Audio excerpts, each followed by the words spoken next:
What I like most about rivers is that they are always changing. There's always something going on, and that it is something that you get to experience and be a part of, but no more.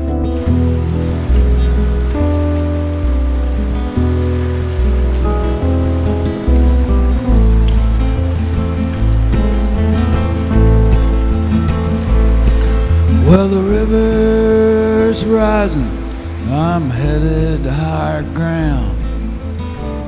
And I turned and I watched the Rio Grande flow down. I'm following the Rio Grande from source to sea, from Stony Pass in Colorado at 12,500 feet to Boca Chica Beach on the Gulf of Mexico at 0 feet.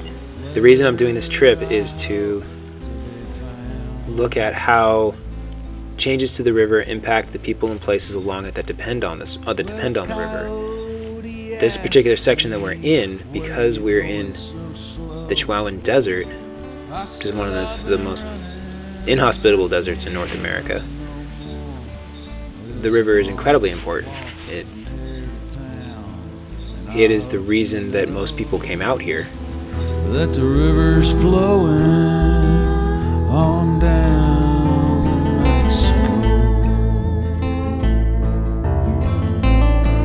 It's a very sparsely populated area and a very easy area to ignore in the national political scene. The Rio Grande is unique in the United States in that it marks 1,200 miles of international boundary. And because of that, it's in this awkward position of being a river that is also we also try to use to serve as a fixed line. And back to the look deep into nature and you'll understand everything, rivers don't stay still, ever.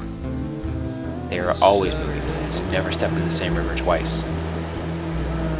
Everybody in this region is incredibly sensitive to water because it is the lifeblood. It is the limiting factor for anything, for the city's growth, for agriculture, for environmental issues. The water is it.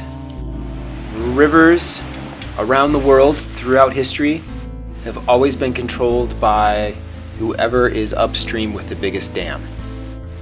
That's why there's no water in the river for 360 miles between Elephant Butte and Presidio.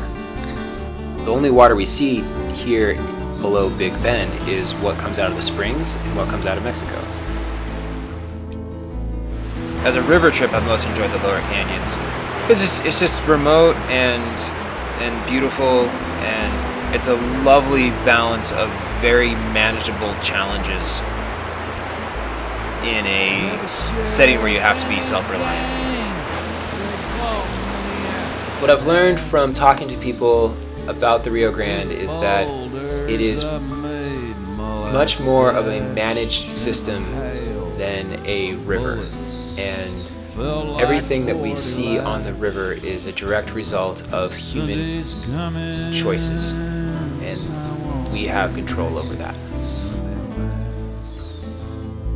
You get to dance with the river, but the river leads. And the river, it stopped flowing to the Gulf of Mexico. And I stopped walking, 'cause it's a long walk, don't you know?